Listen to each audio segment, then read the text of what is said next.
Across the United States, a silent economic tsunami is hitting millions of households. It's not happening on Wall Street, but in driveways and on street curbs. We're talking about car repossessions. In 2024 alone, an astonishing 1.73 million vehicles were taken back by lenders. To put that number in perspective, it's a 16% jump from just the year before and a massive 43% increase from 2 years prior. These aren't just statistics. They're stories of financial devastation, and they're flashing a bright red warning light for the entire American economy. The last time we saw numbers this high was during the 2008 financial crisis. This tells us we're not just dealing with a minor market correction. The auto loan market itself is screaming for attention.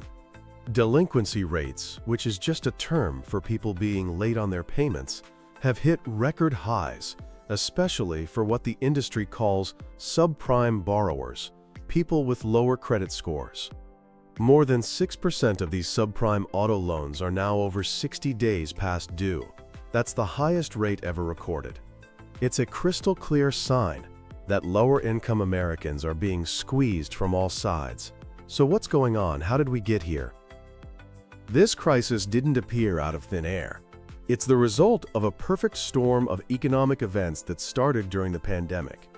Remember back in 2020 and 2021? The government sent out stimulus checks, and many lenders offered payment forbearance, letting people pause their loan payments. This created a temporary safety net, and repossessions actually dropped dramatically. But there was a catch. At the same time, global supply chains were a mess, leading to a shortage of new cars. With fewer new cars available, the prices for both new and used vehicles went through the roof. People still needed cars, so they had to take out bigger loans, often for longer periods, just to afford these inflated prices. The average amount people borrowed for a new car jumped significantly during this time. Now fast forward a bit. As the world started to reopen, that temporary safety net vanished. The stimulus checks stopped, the loan forbearance programs ended, and right on cue, inflation arrived with a vengeance. Suddenly, the cost of everything, groceries, rent, gasoline, was climbing. Your paycheck just didn't go as far as it used to. For families who had taken on those huge car loans, the financial pressure became intense. To make matters even worse, the Federal Reserve started aggressively raising interest rates to fight that inflation. While that might sound like a good economic strategy, it has a direct impact on your wallet. It makes all borrowing more expensive. As of February 2025, the average interest rate on a vehicle loan had climbed to over 10%. And for those subprime borrowers we talked about, they were looking at punishing rates nearing 19% for a used car. So you have a situation where people bought expensive cars with big loans, their daily living costs shot up, and the interest on their debt was also climbing.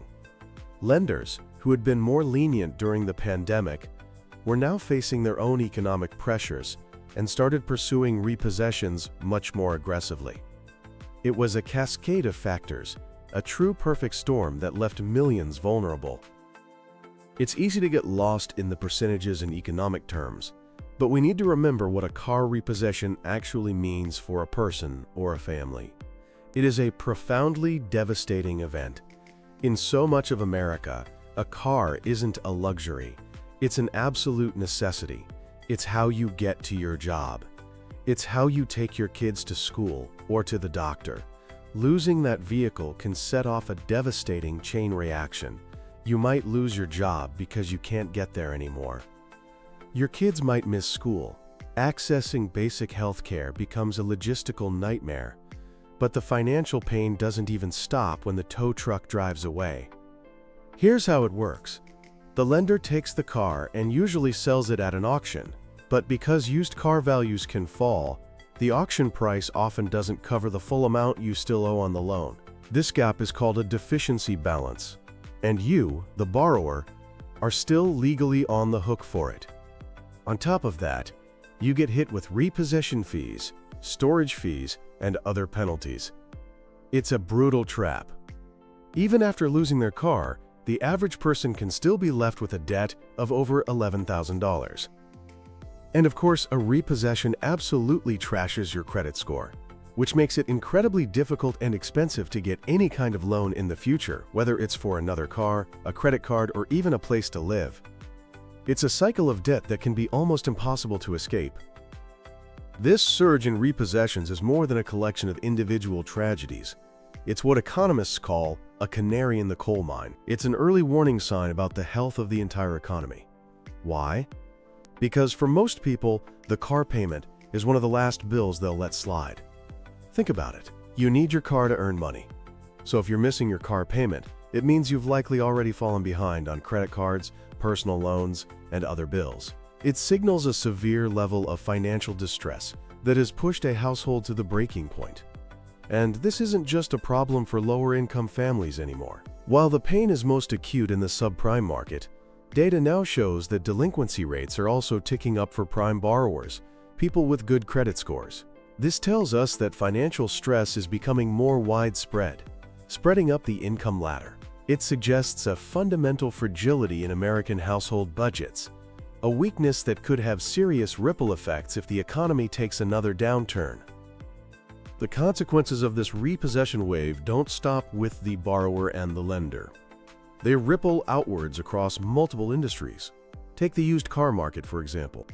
When thousands of repossessed vehicles are suddenly dumped into the market at auction, it increases supply, which can cause used car prices to fall. This might sound like a good thing for someone looking to buy a used car, but it's terrible news for anyone trying to sell their vehicle. It's especially damaging for people who are upside down on their loans, meaning they owe more on the car than it's currently worth. Falling prices make it impossible for them to sell the car to pay off the loan, trapping them further. The auto lending industry is also feeling the heat. Lenders are stuck in a tough spot. As more people default, lenders lose money.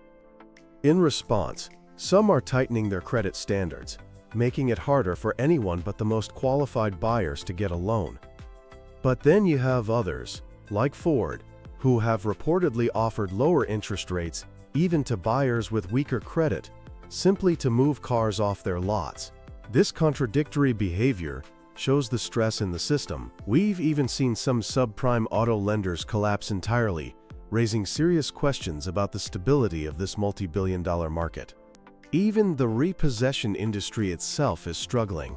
The companies that physically take the cars are dealing with their own economic pressures, like the high cost of fuel, the need to pay higher wages to find and keep drivers, and other rising operational costs.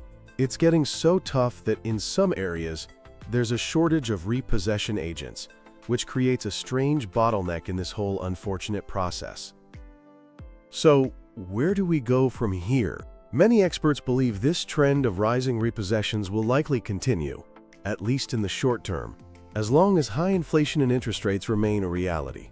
However, there's another perspective. Some analysts argue that this isn't a new crisis, but more of a painful reset back to pre-pandemic levels. They argue that the low repossession numbers in 2020 and 2021 were artificial, propped up by stimulus money and forbearance. Now the market is simply returning to its normal, albeit harsher, reality. For anyone listening who might be struggling to make their car payments, the single most important piece of advice is to communicate with your lender. Don't just ignore the problem. Many lenders are actually willing to work with you to find a solution, like a loan modification or a temporary payment deferral, because the repossession process is expensive and time-consuming for them too. Other options might include trying to sell the vehicle yourself if you're not upside down, or refinancing the loan if you can find a better interest rate. Ultimately, this great repossession wave of the mid-2020s is a powerful and sobering lesson. It shows just how interconnected our economy is and how massive economic forces can directly impact the lives and financial security of ordinary people. It's a story written in missed payments and empty parking spaces, and it's a crucial barometer of the challenges we face on the road ahead.